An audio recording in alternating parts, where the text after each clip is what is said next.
હમણાં પોસ્ટ વાંચતો હતો, ઇન્ટરેસ્ટિંગ લાગ્યું મને કે કંપનીઓ શા માટે 49, 99 કે 999 કિંમત નિર્ધારિત કરે છે.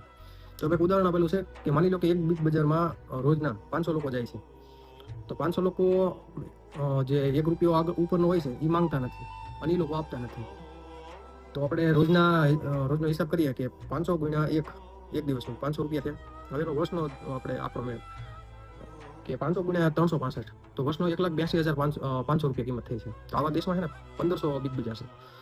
તો આપણે 1,82,500 ને 1500 ગુણ્યા કરી નાખીએ તો કેવડી મોટી રકમ આવશે? 27,37,37,50,000 અને ₹50,000ની કિંમત આવશે. તો કંપની કેવડી મોટી બચત કરી લેશે, કારણ કે એ ₹1 એ બિલમાં દેખાડતા નથી અને એ આવકવેરા હેઠળ આવતું નથી. તો આવી રીતે કંપની આવા આંકડા નિર્ધારિત કરી અને એવી મોટી બચત કરી લેશે.